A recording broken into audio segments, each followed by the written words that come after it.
Hey guys, tonight we walk a narrow path through a buzzing, shadowed world where the air feels thick, like it's vibrating around your skin, and somewhere just beyond your vision, wings hum in slow, unseen circles. You can't quite see what's there, but you absolutely feel it. It's as if the darkness itself is breathing. You take a careful step forward, and the sound of it echoes too long, bending in the air like it doesn't fully agree with reality. And I'm going to be honest with you, you probably won't survive this, at least not in the same way you entered. So, before you get comfortable, take a moment to like the video and subscribe, but only if you genuinely enjoy what I do here. And while you're at it, drop a quick comment letting me know where you're listening from and what time it is there. I like imagining the story spreading across the world, one quiet night at a time. Now, dim the lights, maybe turn on a fan for that soft background hum, and let's ease into tonight's journey together. You stand now in a place that isn't quite hell and isn't quite earth. More like the thin seam where stories are born. The air smells faintly metallic, like wet coins and old incense. And then you hear it, flies. At first, it's just one or two, a tiny, irritating buzz near your ear. Then 10, then 100, then 1,000. The sound becomes a living veil, a trembling curtain that parts slowly in front of you. And behind it, you sense him, Beelzebub. The name doesn't echo, settles, heavy, ancient, almost bored with how many mouths have spoken it over the centuries. Lord of the Flies is the title humans cling to, because it's something small enough for us to imagine. Buzzing insects, rotting fruit, decay. But what you're feeling right now is much larger than flies. It's entropy, corruption, the gentle nudge toward ruin that all things seem to follow eventually. The vision shifts again. You see temples crumble. You see invading cultures bring new gods, new rules, new holy words. Polytheism starts shrinking in the shadow of monotheism. And slowly, carefully, Baal's image begins to change. His name, once lifted in prayer, is now spoken in warning.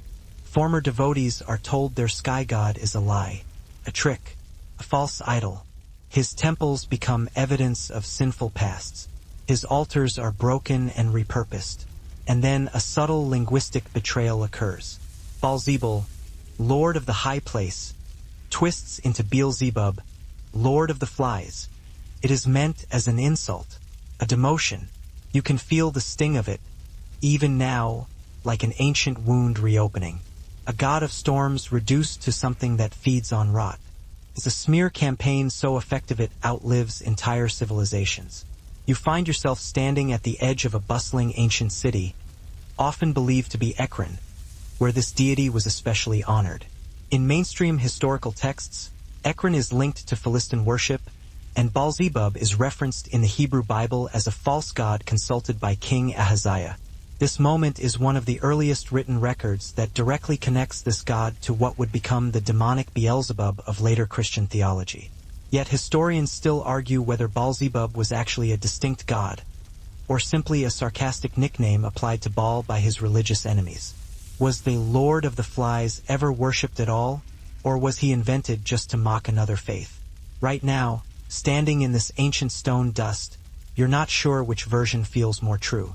You look down at your hands and see they are not quite your own, dusted with earth from another era, marked by sun and labor.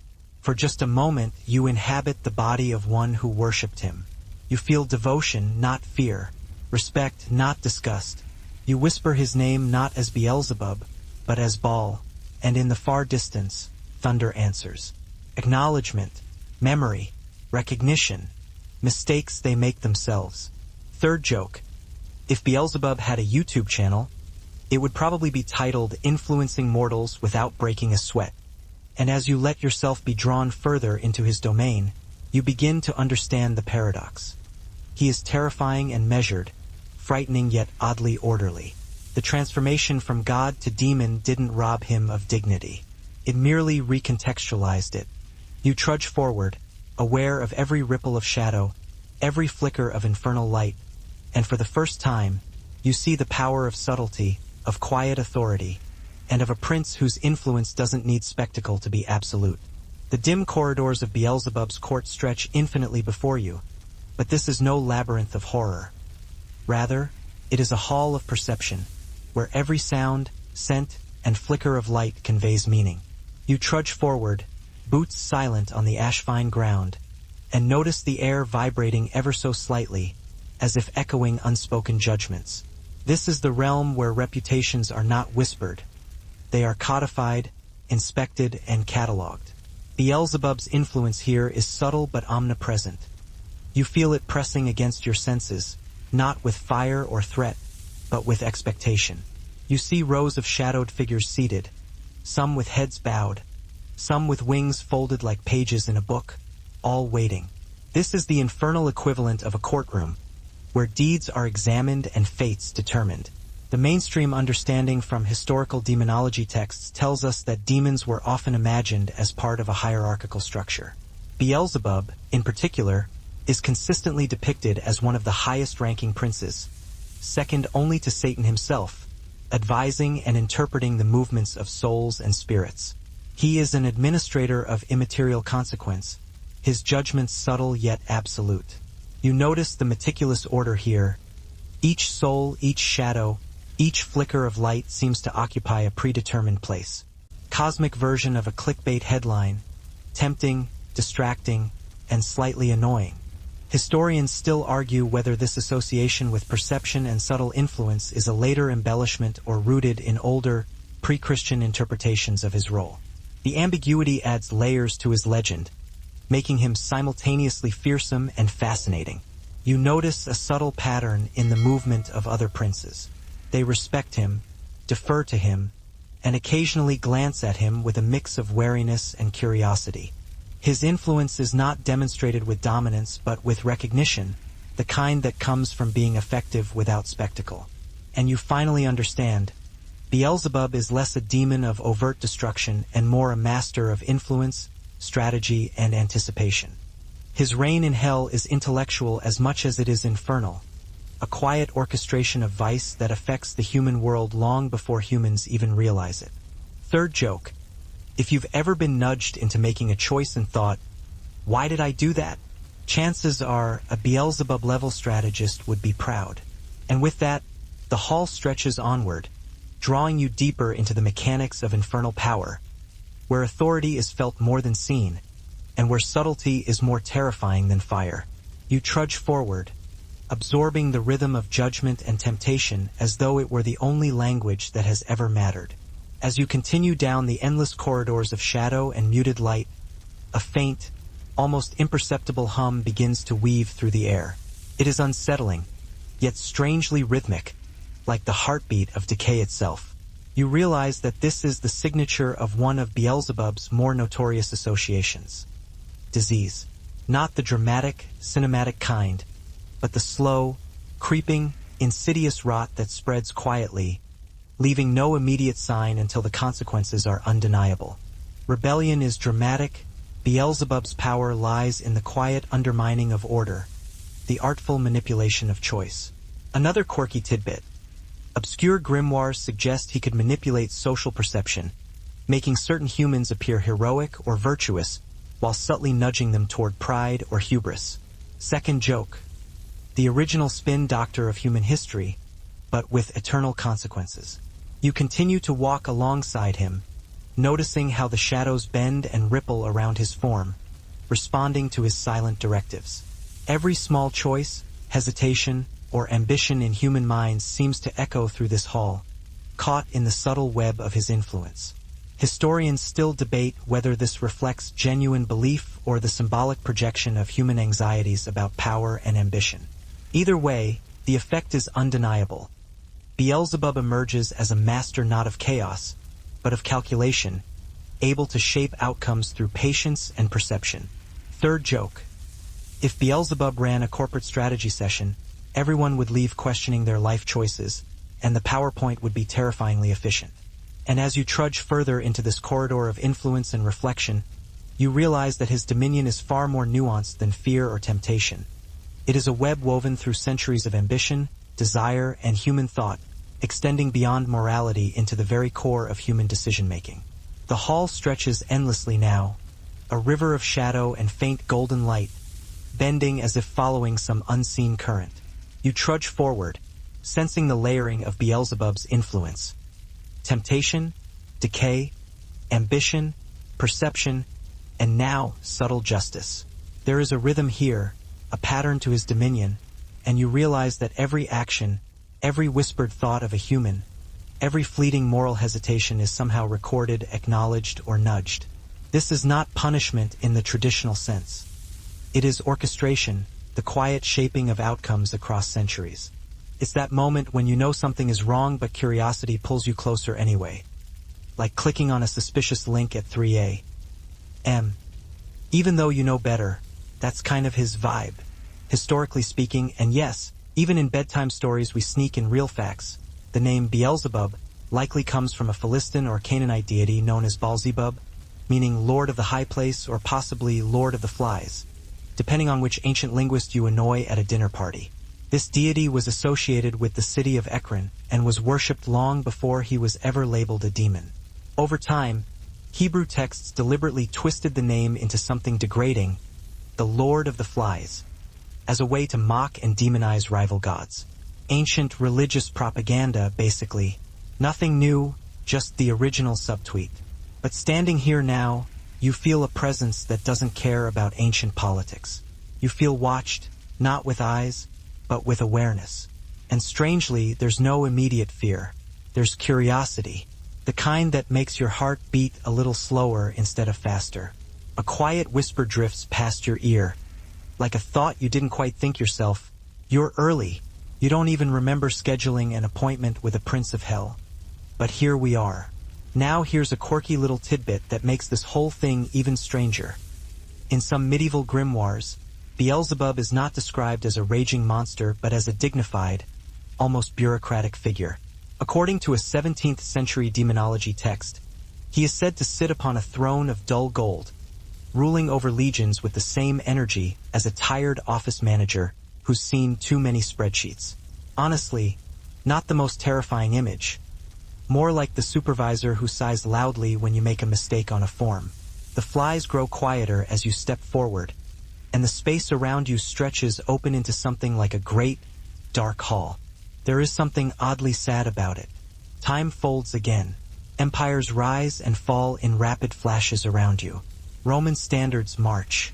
Churches are built. Bells ring where drums once pounded. With every new religion, he fades a little more into shadow, until the only remaining version of him is the one painted by his enemies. A ruler of decay, a prince of demons, an advisor to Satan.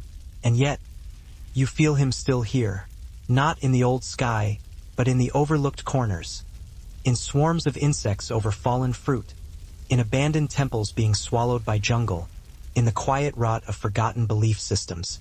Beelzebub is not just a demon now. He is a living archive of lost worship. A soft voice brushes the back of your mind. Gods do not die. They are edited. You almost laugh because it sounds like something that would be printed on a rebellious historian's t-shirt. The sky darkens once more. The storm dissipates.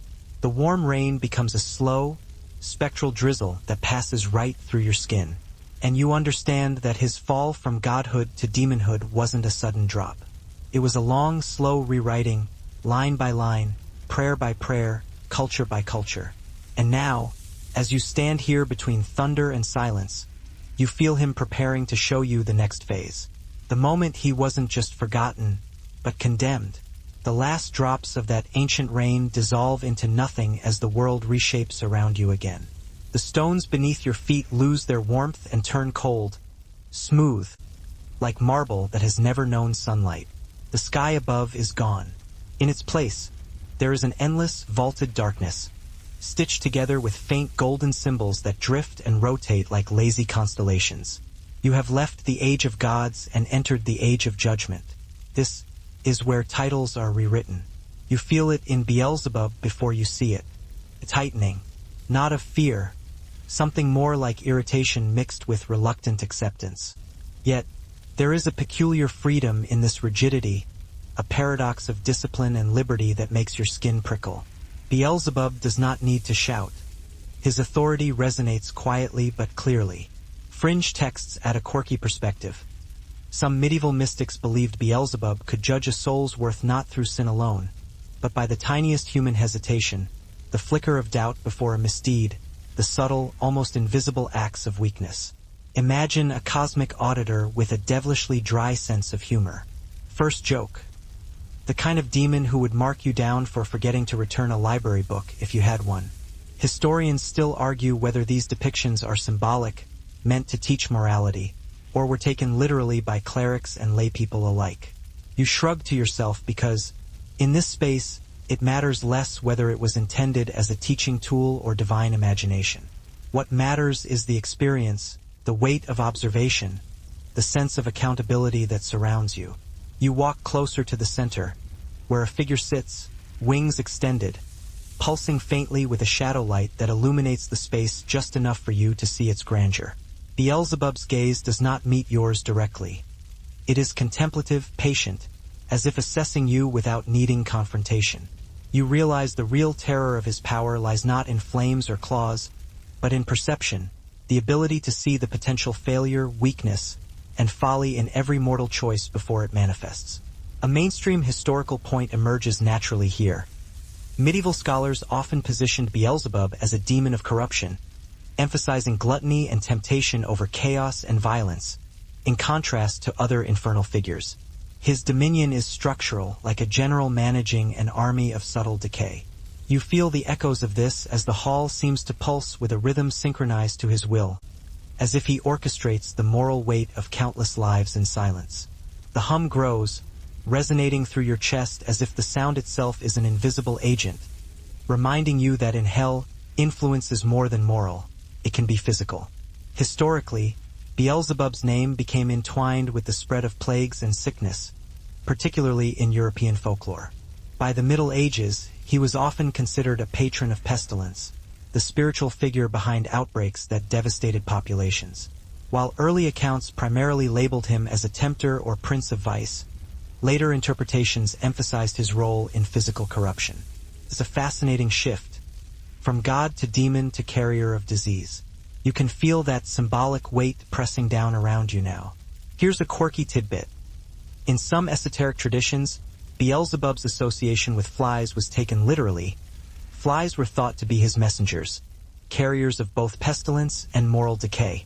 Not metaphorical insects, but actual agents of corruption. It is oddly poetic. The same creatures humans swat and curse for their irritation are elevated to instruments of cosmic judgment. First joke. Imagine the original fly infestation being a public relations campaign from a demon. Historians still argue whether these associations with disease were a literal belief or symbolic interpretations of fear. Were flies and sickness a sign of Beelzebub's power, or simply humanity's attempt to make sense of pandemics they couldn't explain? Either way, the concept lingers like the faint, sour hum in the air around you. You step forward, noticing that the shadows around Beelzebub pulse subtly with the rhythm of invisible swarms. You feel the faintest chill, not from temperature, but from awareness. His presence can infect thought, perception, and mood as easily as it is said to affect the body. You can almost imagine entire villages in Europe whispering his name as their crops withered, their livestock fell ill, or the Black Death crept quietly down the cobbled streets. Mainstream historical texts describe Beelzebub as a demon whose authority extended beyond sin into the intricate management of consequences. His methods were subtle, methodical, and far-reaching. Unlike depictions of demons acting purely destructively, Beelzebub operates with patience and foresight, shaping the moral and physical world without the need for spectacle. You feel the weight of that strategy as you walk beside him, each step resonating with the echo of long-forgotten rituals, prayers, and human choices. A quirky historical tidbit. In certain medieval and Renaissance texts, Beelzebub is said to have a preference for certain types of sins, favoring those born from curiosity and ambition over base instinct. First joke. Basically, he's a critic who grades your moral essay with a darkly amused smirk. Historians still argue whether these accounts were based on genuine belief, moral allegory, or social control. Were humans genuinely thought to be influenced by him, or were these tales instruments for shaping behavior? Either way, standing here, the evidence of influence is undeniable. You notice other princes of hell moving subtly, yielding to him without obvious acknowledgement. Beelzebub's authority is recognized, respected, and rarely challenged openly. You begin to see the court as a system of checks and balances, a network of influence maintained not by force but by perception, reputation, and subtle pressure. Mainstream scholarship notes that he is often depicted as second only to Satan, the master of corruption and strategy rather than rebellion or brute destruction. His dominion is intricate, composed of the cumulative effects of countless small interventions, guiding mortals and spirits alike toward outcomes that serve his purpose. There are no walls, no ceiling, just an endless dusk, floating particles of light and shadow drifting past like dust in a sunbeam. Each one, you sense, is a moment of human decay, a lie told, food wasted, love ruined, an ignored warning. Beelzebub doesn't chase chaos. He collects its echoes. He does not appear in full form. Not yet. Instead, you see the suggestion of a figure, a silhouette shifting in and out of existence like a buffering video, very on brand for the ruler of Rot. If hell had Wi-Fi, it would definitely be terrible. And as you stand there, he begins to communicate, not with a voice, but with memory images placed gently into your mind. You see ancient temples. You see farmers offering grain and honey to a sky god. You see priests calling him Baal in hopeful prayers for rain and shelter. This is the part history often forgets. Before Beelzebub was feared, he was begged. He was once a solution, not a warning. Mainstream historians largely agree that many so-called demons of later religions were originally local gods, absorbed and vilified as monotheistic systems spread through the ancient world. Yet historians still argue whether Beelzebub was originally a distinct deity or simply a mocking nickname for other gods. A distorted echo passed down until the truth unraveled completely. The vision flickers again. You now see medieval scribes bent over parchment, carefully inscribing his name into lists of demons, assigning him rank, powers, symbols. He rises on inked pages, promoted into a prince of hell by human imagination more than by any infernal resume. Funny how reputation works. One bad rebrand and suddenly you're running a realm of eternal corruption. Talk about career whiplash. A faint sense of humor hums in the darkness. You almost feel him smirking at humanity's need to categorize everything. Angel, demon, good, evil, hero, villain. Beelzebub doesn't quite fit. He is in between spaces. The kind of feeling you get when a rumor about you gets wildly out of control and suddenly HR is involved. You stand in what resembles a massive celestial courtroom. No walls, no ceiling, just invisible boundaries. Tall, luminous figures stand in silent rows, their shapes too abstract to define. Neither fully angel nor fully human. They are principles given form, law, doctrine, order.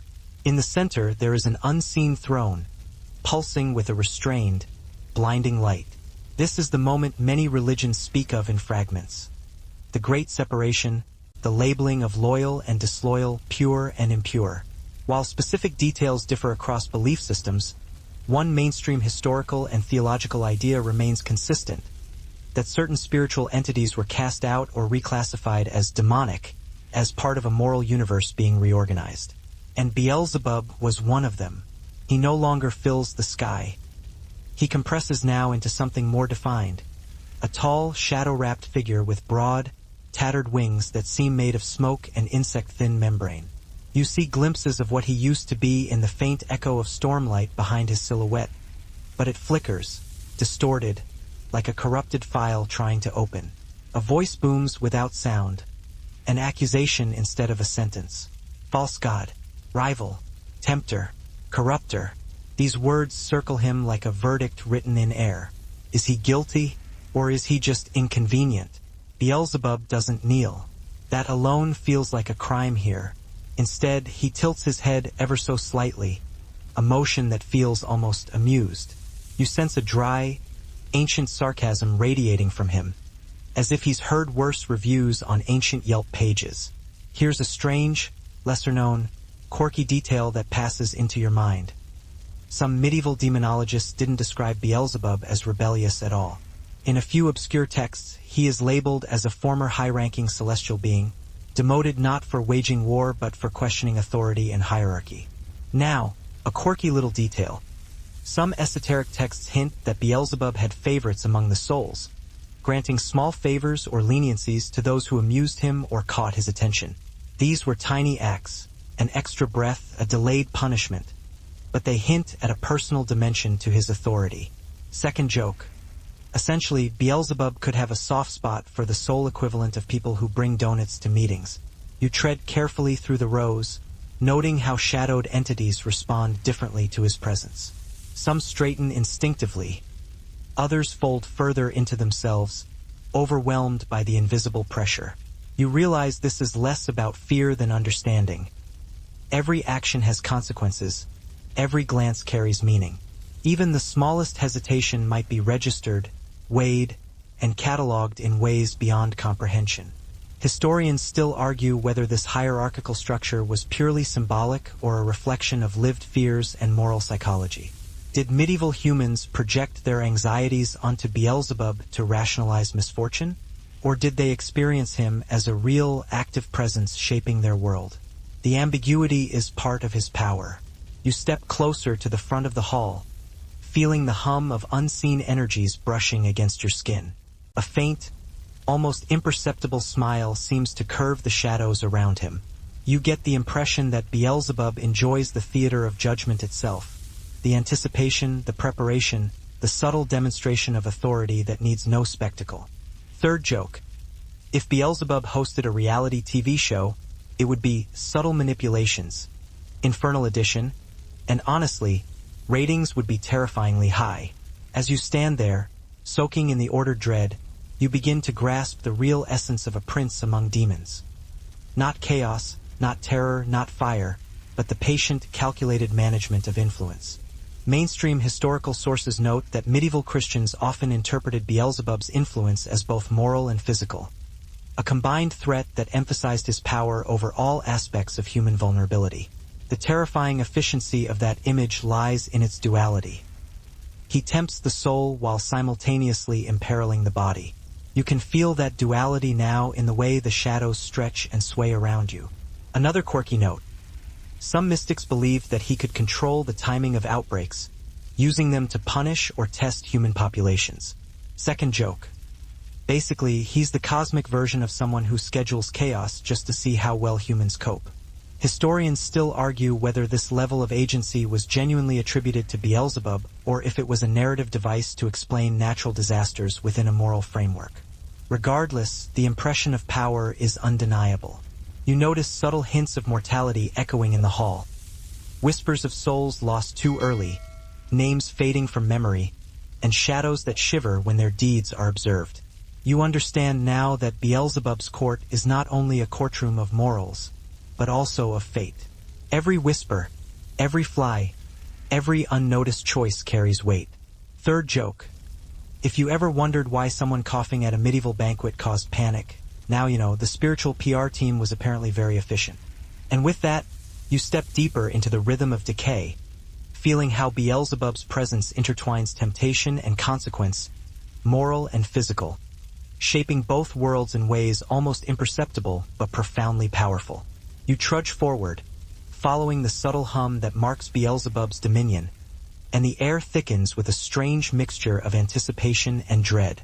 The shadows around you grow denser, forming faint shapes that flicker in and out of existence, like souls suspended in some in-between state. Another quirky tidbit. Some occult manuscripts claim that Beelzebub has a particular fondness for irony and human self-deception, finding amusement in the way mortals justify their vices while believing themselves clever or virtuous. Second joke. He's basically the cosmic equivalent of your high school teacher who catches you cheating but just smirks and says, "Nice try." Historians still debate whether this portrayal is symbolic or literal, yet its enduring nature illustrates the demon's adaptability in myth and folklore. You sense the intelligence, patience, and subtlety that mark his rule, a quiet authority more pervasive than any dramatic display of power. You continue along the corridors of shadow and light, noting how everything seems orchestrated around him, a living map of moral and ethical currents. He does not shout, he does not strike. His dominion is the quiet inevitability of influence, the steady, unyielding presence of calculated power. Third joke. If Beelzebub were running a social media platform, he would design it to make you question your decisions while subtly nudging you toward mistakes, and you'd thank him for it. And as the hall folds around you, stretching toward infinity, you realize the staggering truth. Beelzebub's power is not measured in terror, fire, or chains, but in the quiet shaping of the currents that guide human choice, thought, and imagination across centuries. You trudge onward, awed by the depth of his subtle, enduring dominion. The hall begins to thin, the shadows stretching like liquid smoke that's losing shape. You trudge forward, feeling the faint hum of Beelzebub's influence growing subtler, almost contemplative. There is a stillness here, a pause after centuries of activity. It's not silence. It's a weighted quiet, as if the universe itself is holding its breath in anticipation of the next subtle move. You notice that even the air feels different, less oppressive, yet charged with potential. He is the rot between the floorboards, the lie you tell yourself, the temptation you pretend not to notice. He is the patron saint of "I'll start tomorrow." And still, he is watching you. Not hungrily, not even angrily, more like you are a story he has already heard, but somehow enjoys hearing again, like replaying an old movie just to catch the nuances you missed the first time. The flies return, buzzing softly now, almost like distant applause. Not for you, for the journey itself. You feel it, you've crossed the threshold. There is no dramatic door slamming shut behind you, just a quiet understanding that you're in it now. Walking through the legend, not just learning it. And somewhere in that endless twilight, Beelzebub stirs, preparing to tell you how he fell, or if he even believes he ever did at all. A strange comfort settles over you, like a heavy blanket. Don't get too comfortable, though. This was only the whisper. The buzzing fades as the space around you reshapes itself, slowly, like the world is redrawing its memory.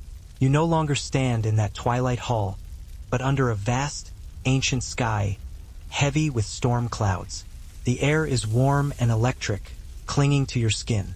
In the distance, thunder rolls low and patient, like something clearing its throat before speaking. You are no longer in a nameless realm.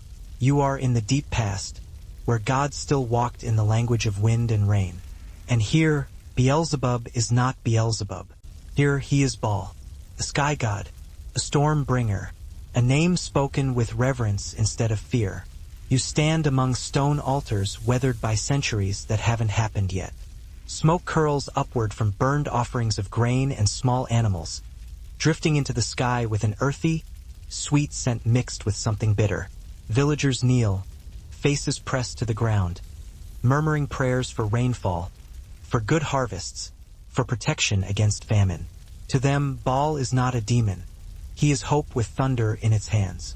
Less fallen angel drama, more cosmic workplace disagreement. Picture it. Eternal damnation for being difficult in meetings. The light flares brighter around the unseen throne, and with it comes a force that pushes against Beelzebub's form. A spiritual gravity forcing him downward, away from skies and into depths. You feel the pull too, like the floor is trying to remember where hell is and dragging you with it. As he is cast down, images flash in front of you. Human beliefs reshaping him. Artists painting horns onto him. Monks scribbling his name into warning texts. Mothers using him to scare children into obedience. Beelzebub becomes a story weapon, a cautionary symbol, the embodiment of temptation and decay. This is an important mainstream fact. By the Middle Ages, Beelzebub was widely recognized in Christian demonology as one of the 7 princes of hell, often associated with the deadly sin of gluttony. His domain expanded far beyond flies. He became a ruler of excess, consumption, and spiritual rot. Kind of ironic, right? A god once begged for nourishing rain becomes the demon blamed for overindulgence. Yet historians still argue whether this fall reflects a genuine evolution of a shared myth or simply political and religious propaganda rebranding older deities into villains for narrative control. Even now, centuries later, No one fully agrees on who Beelzebub actually was: god, demon, metaphor, or misunderstood relic of forgotten human longing. You descend with him into dimness, not like falling, but like being slowly lowered into deep water. The golden symbols fade. The silence thickens. The buzzing returns, faint and distant at first, and then louder, more organized, like an army forming ranks. When your feet touch ground again, it is not stone or soil.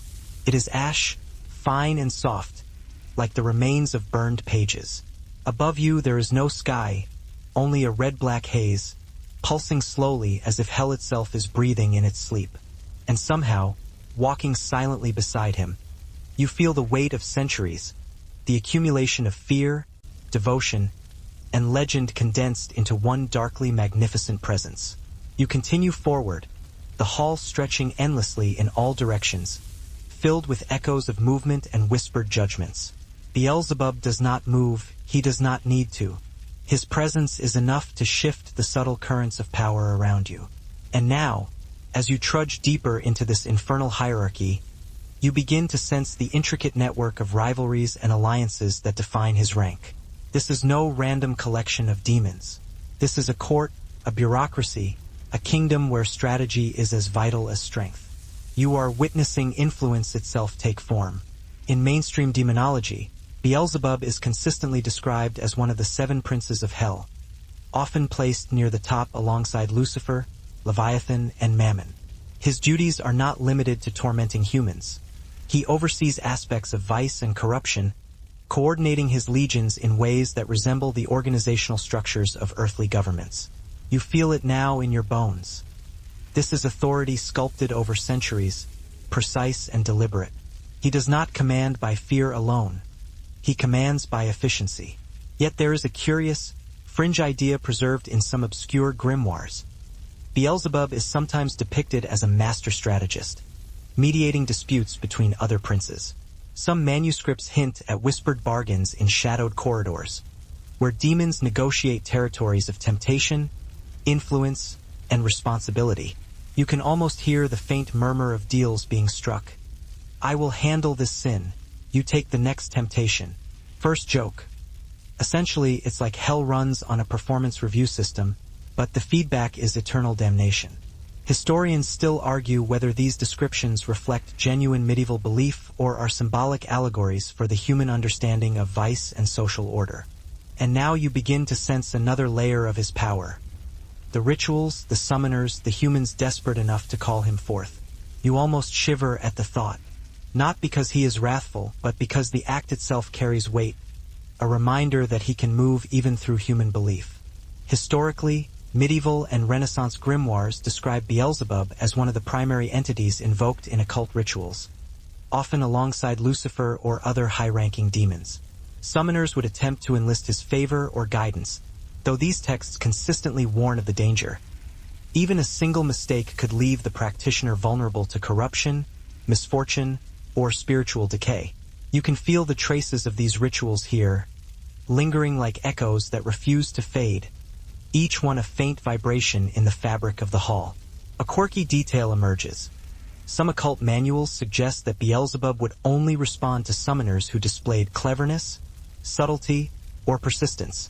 If a human approached with arrogance or impatience, he simply ignored them, or worse, allowed their ritual to misfire spectacularly.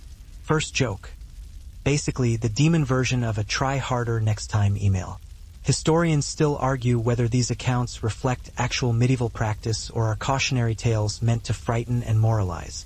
Were humans genuinely attempting to summon him, or were these stories tools for clerics to reinforce obedience? The ambiguity only adds to his mystique. You notice that the shadows around Beelzebub shift whenever you imagine summoning him. It is subtle, almost playful, as if he enjoys the thought experiments humans create. He is patient, calculating, and infinitely aware of the mechanics of belief. Influence, you realize, extends beyond the physical. It travels through imagination, intent, and expectation. Mainstream accounts describe the Goetia and other ceremonial texts as attempts to categorize, control, and communicate with demons like Beelzebub. Beelzebub walks beside you without speaking, wings folding into his shadow like ink pooling on a page. Historically, Beelzebub's reputation evolved over time, from a storm god of the Levant to a prince of hell, then to a symbol of moral decay, and finally to a subtle manipulator of human thought and action. This layered history gives him a complexity rarely seen in mythology. He is not simply evil. He is a force of consequence, intelligence, and patient influence, adapting his methods to human perception and belief. You feel that adaptation now as you move through his domain, every shadow bending toward the rhythm of his presence. A quirky tidbit floats to your mind. Some esoteric texts suggest that Beelzebub occasionally indulges in observing mortal ingenuity, rewarding cleverness with minor nudges or blessings, though always with a caveat that keeps pride and corruption in play. First joke. Basically, the demon version of a cryptic Yelp review. Good effort, but let's see if you can keep it morally sound next time. Historians still debate the extent to which these anecdotes reflect genuine medieval beliefs versus literary and moral allegory. Regardless, his story demonstrates how myth can evolve, integrating fear, psychology, and strategy into a single, enduring archetype. You notice the final layers of his court unfolding, rows of shadowed figures now moving in rhythm, like a well-rehearsed orchestra responding to a conductor unseen. Beelzebub does not wave a baton. His authority is inherent, understood by all present. Even the lesser spirits defer to him subtly, their movements and expressions shaped by centuries of recognition. A mainstream historical observation. Beelzebub's rank as one of the 7 princes of hell is consistently noted in medieval demonology, often with authority over gluttony, corruption, and subtle temptation. His methods are as much about patience, observation, and timing as they are about influence over vices themselves. A real, mainstream historical fact drifts into your mind as if Beelzebub himself is narrating his origin story for you. Baal was a widely worshipped deity among ancient Canaanite and Phoenician cultures, associated with fertility, storms, and seasonal cycles. His presence was powerful enough that neighboring cultures, including early Israelites, felt threatened enough to write explicitly against him in their sacred texts. Entire passages of the Bible denounce Baal worship, not because it was weak, but because it was influential. Power, after all, is always called evil by whoever loses to it. You tilt your head toward the gathering clouds, and for the first time, you feel him clearly, not as a prince of hell, not as something decayed or twisted, but as a massive, aware force spread through the sky itself.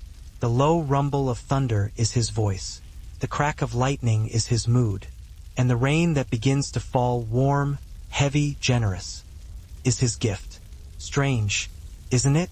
The same figure later blamed for rot and corruption was once responsible for growth. A quirky, lesser-known tidbit floats toward you on the humid air. Some ancient inscriptions and myth fragments suggest Baal was seen as a great rival to the sea god Yam, fighting for control of the elements in what is essentially one of history's earliest recorded kaiju battles. Massive storms represented their clashes. The weather itself was myth in motion. Imagine 2 gods throwing hurricanes at each other over who got better worship reviews. If that's not ancient drama, I don't know what is.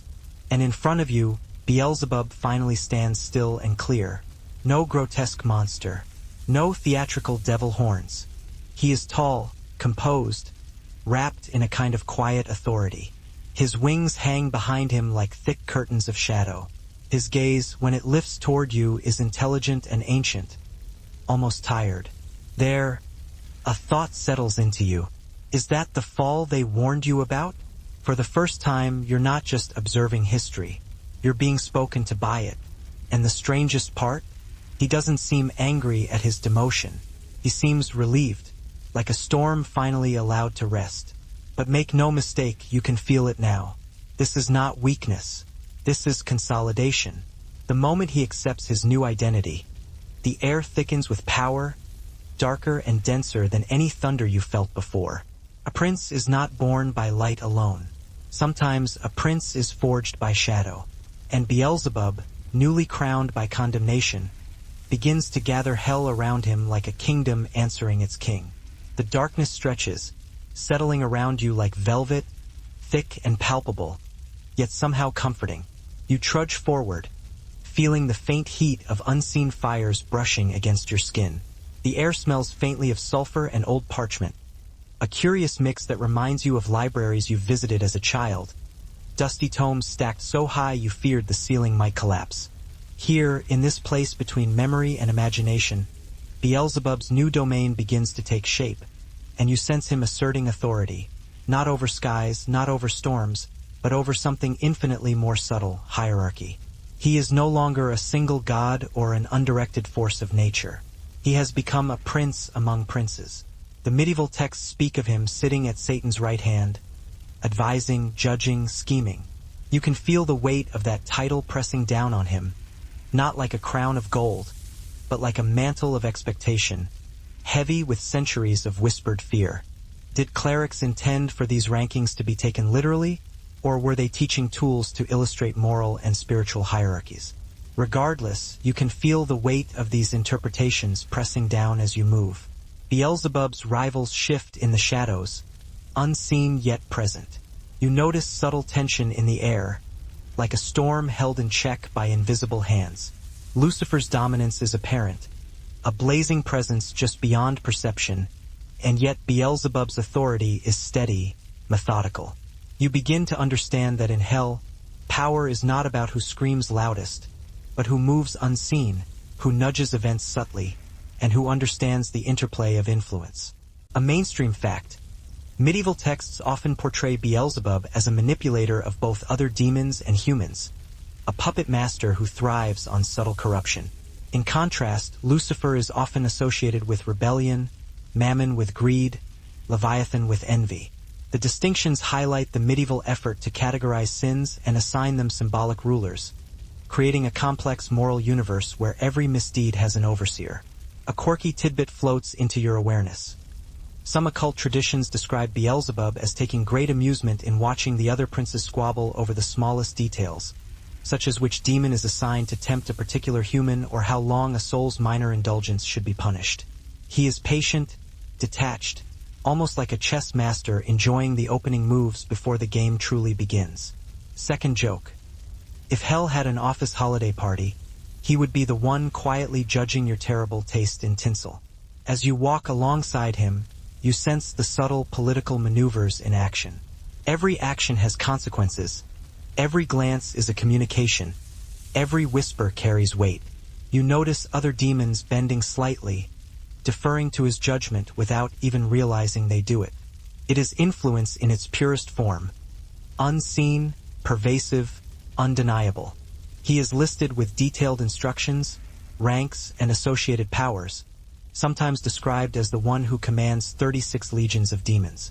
This level of organization suggests that even within human imagination, he is recognized as a master strategist.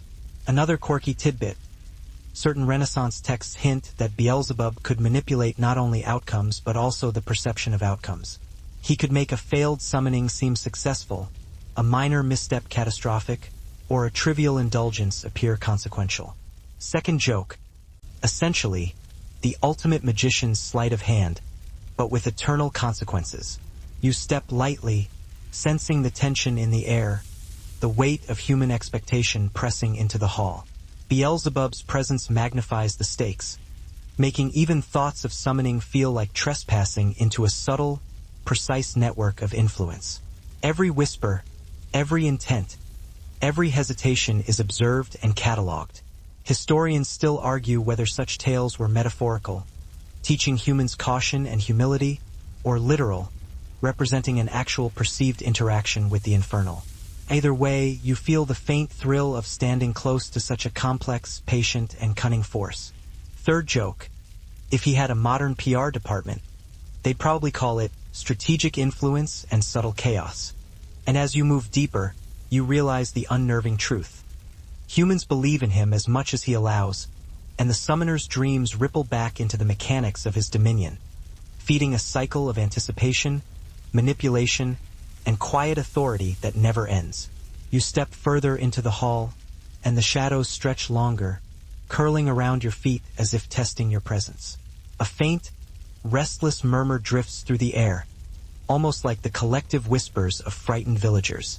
Another quirky note: some occult texts suggest that Beelzebub occasionally plays with mortal perception, creating moral dilemmas or amusing ironies that test patience and cleverness. Second joke: think of it as cosmic puzzle solving, but failure has lifelong consequences. Historians still argue whether these portrayals reflect symbolic moral lessons, folk tales, or an understanding of human psychology. Beelzebub's enduring presence in folklore suggests that he embodies something universal: the persistent, patient, and intelligent shaping of human thought, desire, and moral decision-making. As you walk, the corridor slowly dissolves into a softer shadow, less threatening, almost comforting. You begin to feel the distance from the hum of temptation and influence, the echoes of centuries folding into quiet. Beelzebub glances at you, and for the first time, there is an almost imperceptible nod, a recognition that the journey through his domain has been understood, even appreciated. Third joke: if Beelzebub had a bedtime podcast, it would be whispering influence with a hint of sarcasm. And honestly, the reviews would be terrifyingly good. You trudge through the final stretch of shadow, feeling the cumulative weight of history, imagination, fear, and influence settle softly around you. The hall fades, leaving only a lingering sense of wisdom, patience, and quiet power. A prince not born of fire, but of subtle mastery over thought, desire, and consequence. And as you step into the dim, calming light that signals the journey's end, you feel the full resonance of what it means to walk alongside a being shaped by millennia of belief, strategy, and subtle authority. Now the pace slows, the shadows retreat, softening into gentle grays and muted golds, like the world exhaling after a storm. You trudge forward, lighter now, carrying the echoes of centuries of influence and myth in your mind. Historians still argue whether Beelzebub was considered second in command or merely one of many infernal rulers vying for attention, because medieval demonologies are inconsistent, sometimes contradicting each other like rival social media accounts arguing over facts. You see him now among a cohort of shadowy figures, the so-called seven princes of hell. Each moves with a measured grace, wings folding and unfolding in imperceptible rhythms, as if keeping time to some music only they can hear.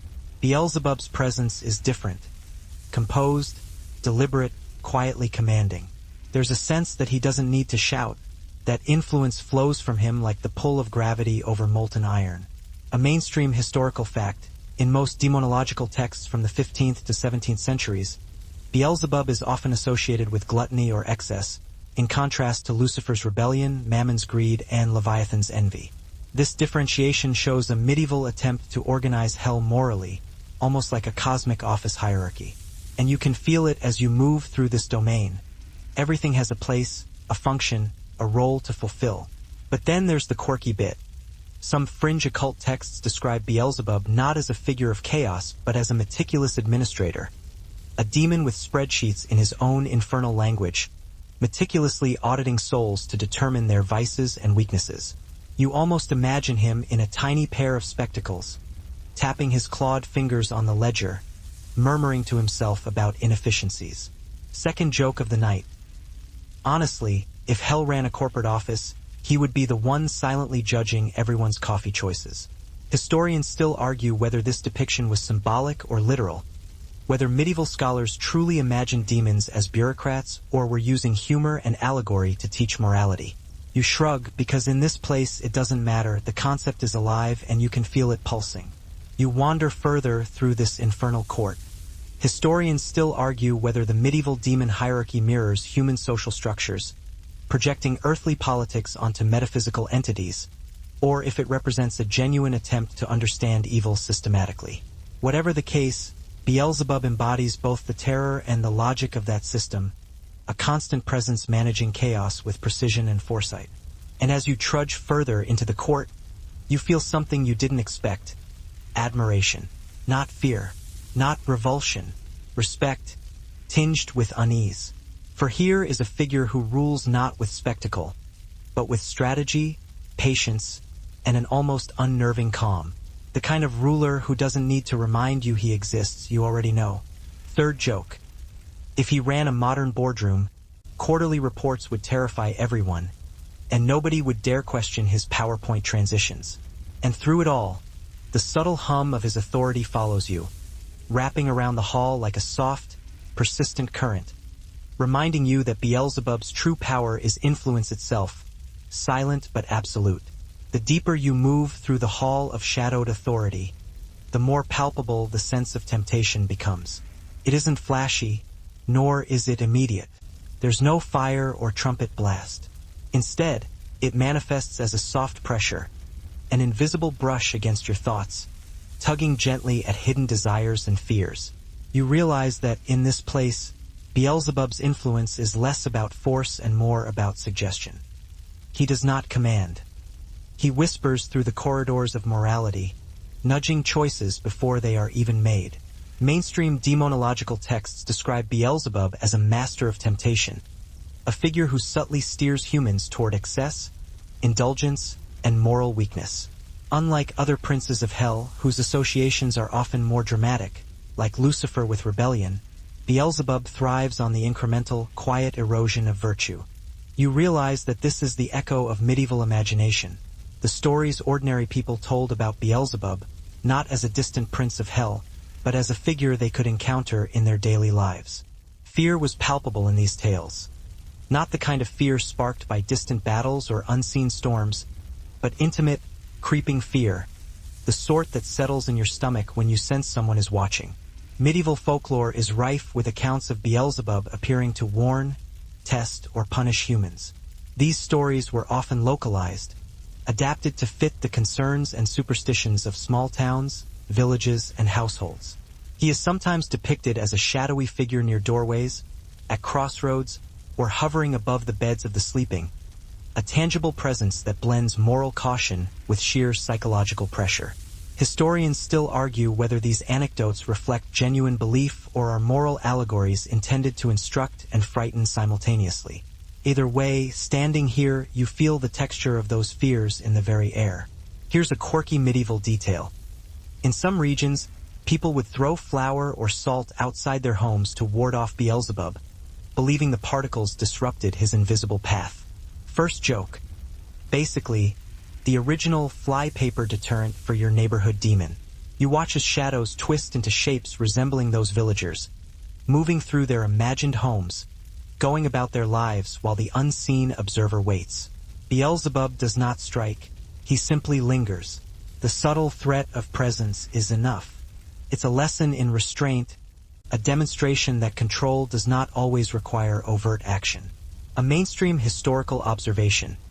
During the Middle Ages, the fear of demonic interference influenced social behavior significantly.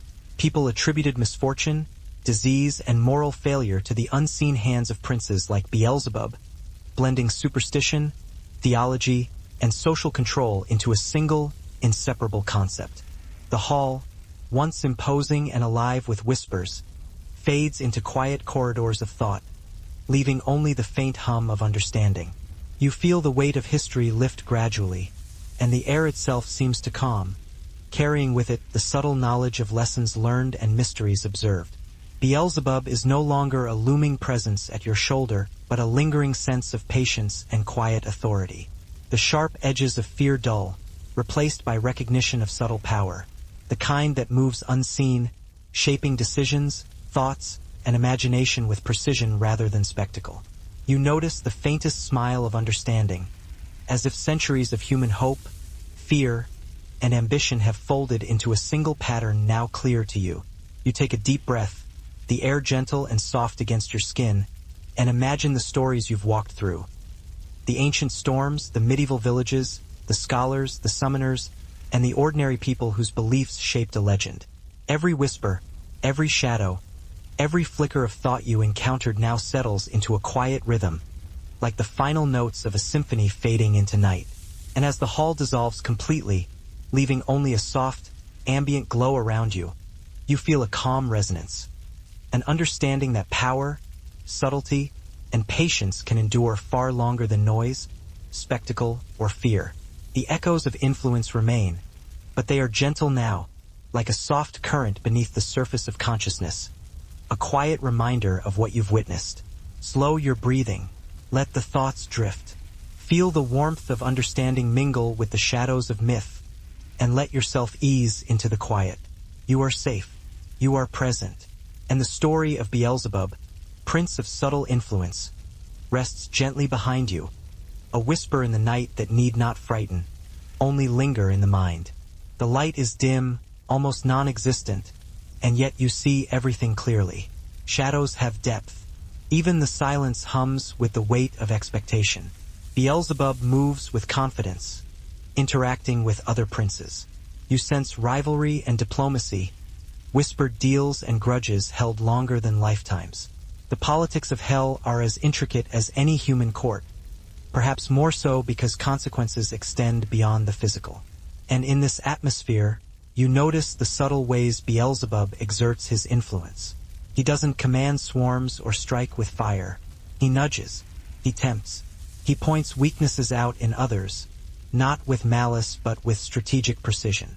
If a soul falters in ambition, gluttony, or desire, he is already there, waiting in the margins. There's a curious medieval artistic detail to this. In some illuminated manuscripts, Beelzebub is depicted with a crowned fly hovering above his shoulder. It is both literal and metaphorical, emphasizing his dominion over decay, over pestilence, and over the small irritations that lead humans to sin. The mainstream view interprets this as symbolic of the invisible, creeping influence demons have on mortal behavior. But historians still argue whether artists truly believed in the fly as a spiritual agent or merely employed it as a teaching tool for laypeople. As you continue to walk beside this new Beelzebub, you notice a subtle humor buried in the formality of his court. You can almost hear him muttering to himself about how humans consistently misinterpret his actions, blaming him for. You can sense it now as a current that brushes against your mind, gentle yet insistent, pointing toward impulses you hadn't consciously acknowledged. Here's a curious fringe tidbit. Some occult sources claim that Beelzebub can anticipate a person's sin before they even think it, nudging their decision-making as if he were testing patterns in a cosmic algorithm. Imagine a demon with a spreadsheet of human flaws, optimizing temptation for maximum effect. First joke. If this were a video game, he would be the NPC whose cheat code you can never figure out. Historians still argue whether such depictions were meant literally or metaphorically, representing the human understanding of inner struggle and moral weakness. Regardless, you feel the logic in this method. Chaos is not always loud. Sometimes it is subtle, embedded in choices and small actions that add up over a lifetime. As you walk, you notice the other princes observing, yet deferring. Beelzebub does not need to assert dominance vocally. His mastery lies in the unseen influence he exerts. You watch as minor disputes among lesser demons are quietly resolved with a gesture, a pause, or a glance. It is strategy layered over authority, patience executed with precision. A mainstream historical observation. Medieval theologians often emphasized that the devil's power is not always overt. Temptation is insidious, creeping into decisions unnoticed. Beelzebub, in this sense, exemplifies that principle perfectly. He is not a storm that smashes. He is the slowly spreading rot in the fruit, the whisper that grows louder in the silence. Now, a quirky anecdote. Some grimoires suggest that humans once believed Beelzebub could use flies not just as symbols of decay but as literal messengers, carrying secrets from one soul to another or reminding humans of forgotten obligations. Second joke. Basically, the original fly on the wall in all your personal drama. He became both a figure of personal dread and communal narrative, shaping behavior at every level. Another quirky tidbit. In some rural areas, Beelzebub was believed to ride on livestock or hide in granaries, ensuring that even mundane tasks carried moral weight. Second joke. Basically, the demon version of a surprise workplace inspection, but with eternal consequences and worse smell. Historians still argue whether these localized tales reflect independent belief systems or the spread of pan-European demonology adapted to specific communities. Either interpretation highlights the resilience of his legend. He could be both universal and personal, terrifying yet invisible, a moral compass twisted into a cautionary figure. Walking through this imagined medieval landscape, you sense the duality of his power. Not only does he manipulate individuals, but he also shapes communities through the fear and stories they create. Every whisper, every imagined glance, every small ritual feeds into his dominion. Third joke. If you've ever felt watched while misbehaving as a child, congratulations. You may have been part of Beelzebub's medieval market research. And as the hall twists and stretches onward, you feel a strange intimacy with the ordinary fear of humans. A sensation that you are moving not only through the Prince of Demons' court, but through the very collective imagination of the Middle Ages itself. The ordinary terrors of daily life are magnified here, showing you how deeply one figure can shape thought, behavior, and morality across centuries. You trudge deeper, and the hall seems to narrow, folding around you like a book closing on a story yet to be finished. The air grows heavier, thick with the scent of iron and something faintly sweet, an echo of blood and honey. You realize this is the layer of Beelzebub's influence over ritualized human activity, the part that shapes not only fear but worship, superstition, and even creativity. You notice a faint aura around him, a dark, shimmering energy that resonates with the morality of every soul he touches. Each human weakness, each subtle indulgence, seems to generate a pulse that ripples across his dominion. You realize that his true power is cumulative, quiet, and terrifying in its patience. Historians still argue whether Beelzebub's role as a tempter was an embellishment of folklore or a reflection of contemporary psychological understanding. The answer may be both. And as you continue forward, the sensation grows stronger, drawing you into the mechanisms of subtle influence, showing you that temptation is not a force of chaos but of control. Third joke. If Beelzebub were running a marketing campaign today, he'd have everyone buying things they didn't need with the calmest, most polite newsletter imaginable. And in this endless hall of soft murmurs and shadowed movements, you begin to understand that temptation, when wielded with precision, can be more terrifying than fire. Beelzebub teaches that patience, observation, and quiet nudging can shape the world more effectively than brute force. You trudge forward, your mind subtly aware of every desire, every hesitation, every shadowed choice you've made and will make. You walk through corridors of shifting shadow, noticing how the dim light plays against the forms of other princes, each radiating power in their own distinct way. Yet Beelzebub seems almost unaffected by their presence, moving in a quiet orbit that commands attention without demanding it. It's subtle, but you notice how the surrounding air bends toward him, like the scent of smoke drawn into a single path. Here, you understand that influence is the language he speaks fluently, the one that outlasts fire and screams. A mainstream historical note.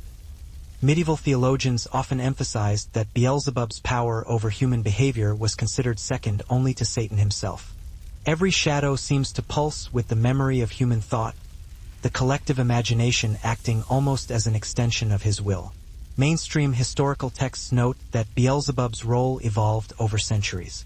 From a storm god in Canaanite culture, to a prince of hell in Christian demonology, to a figure of folklore and superstition in medieval Europe, his influence permeated every layer of human belief. By the 14th and 15th centuries, he was widely invoked in literature, sermons, and popular tales as the ultimate corrupter of morals and instigator of vice. You can feel the echoes of centuries of thought here, like vibrations left behind by generations of humans imagining him, fearing him, and sometimes even honoring him unknowingly. A quirky historical tidbit. Some Renaissance texts claim that Beelzebub could manipulate insects not only for disease, but also for subtle messages. Tiny, buzzing couriers delivering hints, warnings, or even misdirection to humans. First joke. Essentially the medieval version of spam emails, but with wings and a sting. Historians still argue whether this aspect of his mythology represents literal belief, allegorical storytelling, or a blend of both. Was Beelzebub really thought to control flies and spirits, or did these tales emerge as symbolic expressions of human anxiety and moral instruction? The hall around you seems to suggest both, vibrating faintly with each possibility. You notice shapes forming in the shadows, abstract representations of human imagination. Whispers of prayers, echoes of terrified screams, snippets of superstition passed down in whispered tales. Beelzebub doesn't command them directly. Instead, he weaves them into the fabric of his influence. Every small belief, every little fear, becomes a brushstroke in his ever-expanding dominion. A mainstream fact: many demonologists categorize Beelzebub as the Lord of Flies, associating him with filth, decay, and corruption. While Lucifer rebelled openly and Mammon tempted through material greed, Beelzebub's domain was the slow erosion of morality through indulgence, deceit, and temptation. His methods were less visible, more insidious, which made him all the more feared.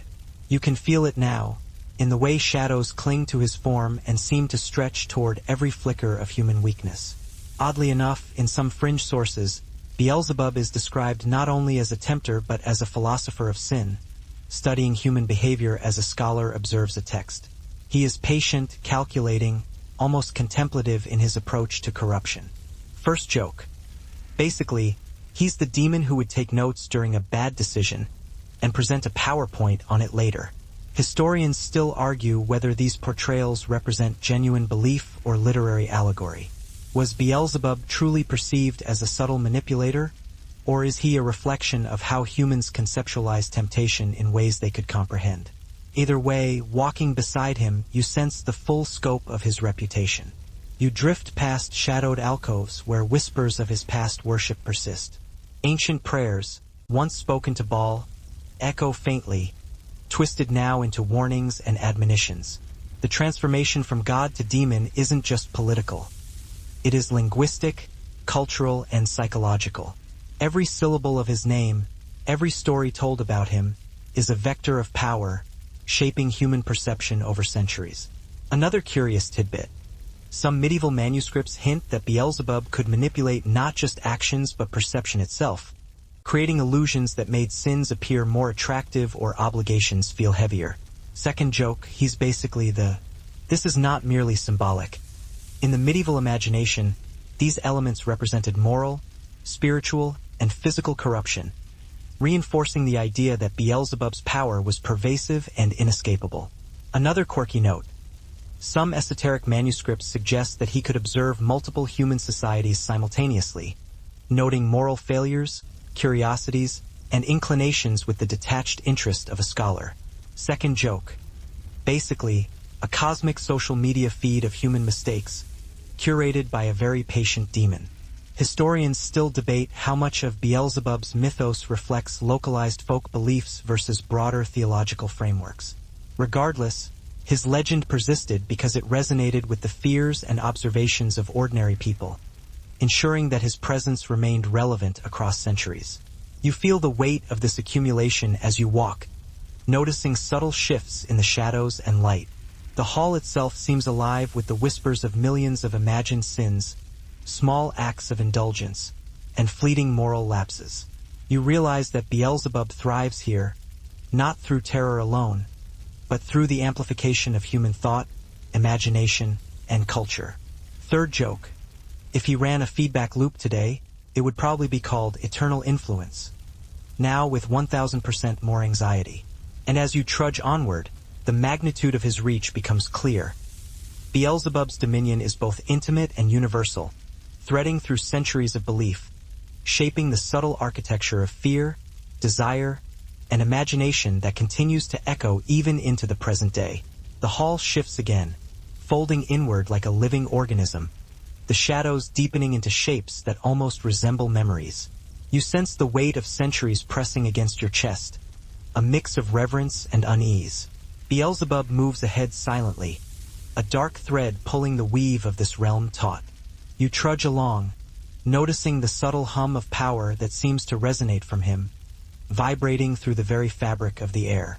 This is the domain of subtle manipulation, the layer where he interacts with human ambition, desire, and intellect, far beyond the simple morality lessons of earlier eras.